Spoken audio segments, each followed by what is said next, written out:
Welcome back, everyone. It's the Bourbon Judge. Hey, we're back at it. Today we're gonna have a little bit of fun. We're gonna dive into 3 whiskeys I will never buy again. Trust me, I've made my decision. I'm not changing it. These 3 whiskeys, not happening. Nope, never again. All I got is bourbon.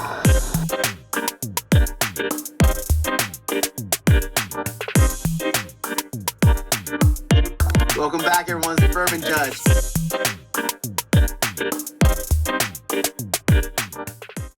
All right, before we dive into the 3 whiskeys that I'm not going to buy again, a couple updates just for the channel. Cool? All right. First and foremost, last week actually I sold out we released our brand new Whiskey War through High Bank Distillery. It was a double oak barrel, amazing. Everyone's definitely loving it, which is awesome. That was through our good friends over Sealbox. So really excited we sold that one out. And what's next for the Judge community in terms of barrel picks? So let's see, we have what's coming in next in a few weeks. We picked a Middle West Spirits wheat whiskey. Yep, so we picked that one back in December, and that will be releasing the next 2 to 3, maybe 4 weeks. So we're really excited for that one.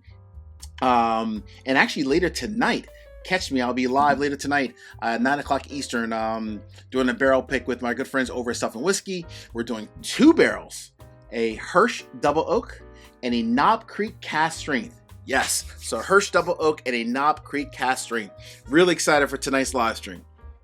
All right, let's go ahead and dive into these 3 whiskeys I won't buy again. So my goal, when I think about it, and hopefully this helps everyone out when you're out shopping and so forth.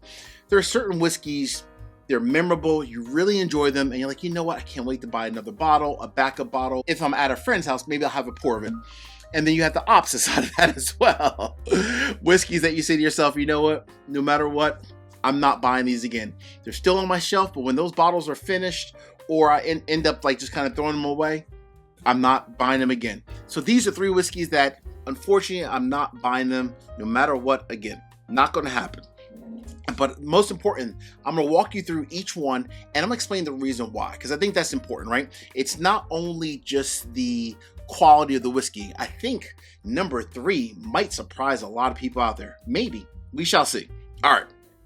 So, and these, by the way, are not ranked in order of importance, right? So it's not like I dislike number 1 the most. That's not the case. All right. So number 1, this is a brand. I had it on the channel. Gosh, it was like a couple years ago. I think when I originally reviewed this, I gave it a split decision. I gave it a split decision because at the time I felt, it was a new brand, trying it out, and I thought it was actually okay whiskey. It was a decent daily sipper at the time. Fast forward, I went back to that bottle, every month or 2, just trying to pour here, trying to pour there. And honestly, the quality of the whiskey, it went downhill pretty quick, pretty bland in my opinion. So number 1 on the list, woo! This name, by the way, this just throws me off. So Chicken Cock, the small batch, coming in 90 proof. I know a lot of great history about this brand. If you look it up online, great history about the brand. Like many other brands, started back in the late 1800s, shut down. Fast forward, more recently in the last 10 years, it was brought back and so forth. The history is great.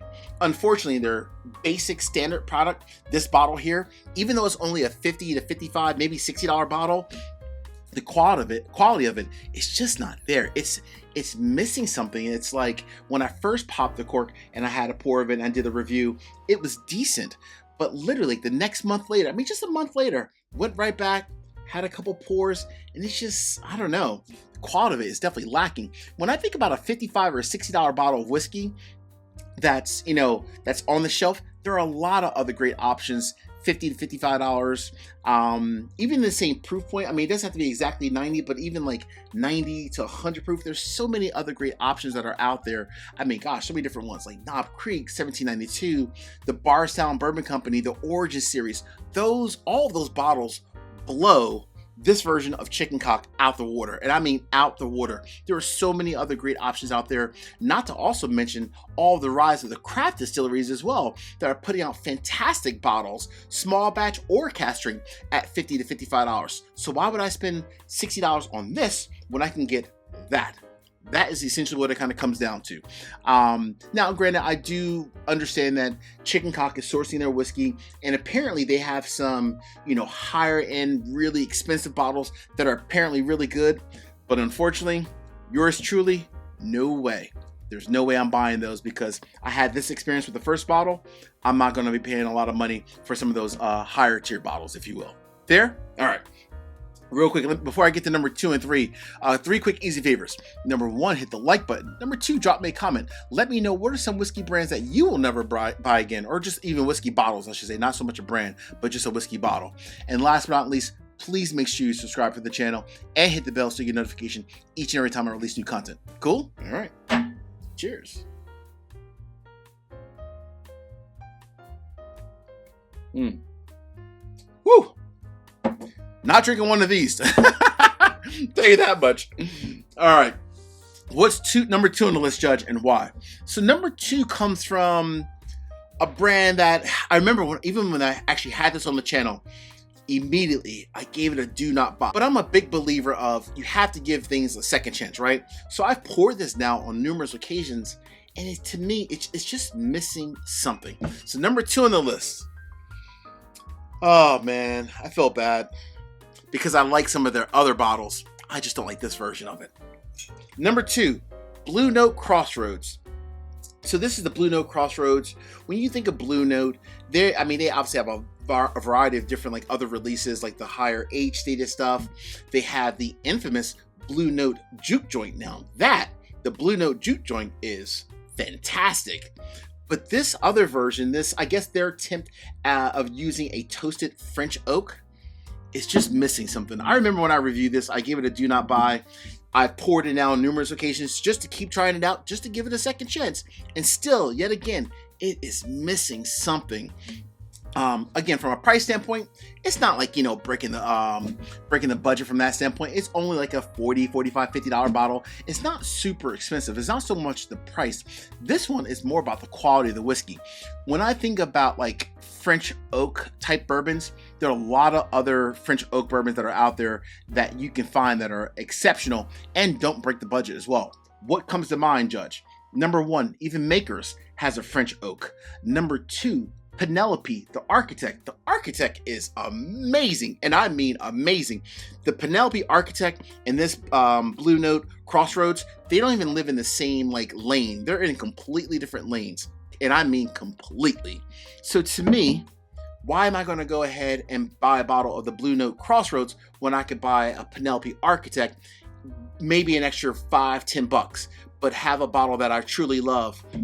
So to me, bad attempt at using a French oak. Again, I like Blue Note. I like a lot of their other products, not this one in particular. Again, I would definitely prefer the Juke Joint. Absolutely amazing. Cask strength, great bourbon. Fantastic. All right. Judge, what is number 3? Ooh, number 3 on the list. Number 3 is going to surprise some people out there. Oh boy. Let me get a sip of whiskey. Woo.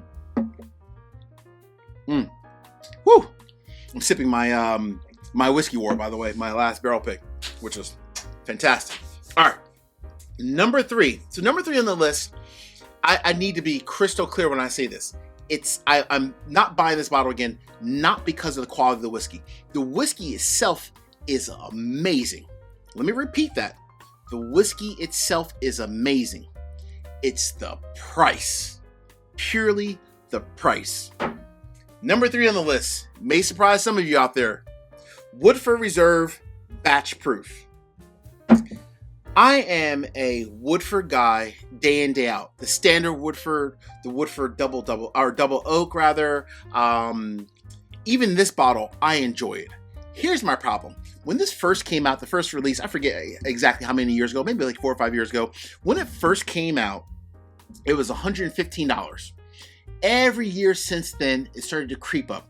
$115 to $125, $135, $145. Now when you're finding this is anywhere from $155 to $165. This is great whiskey, but there's no way in hell it's $165 great. I'm sorry, it is what it is. I love Woodford like the rest of us, but it's not $165 good. Not at all.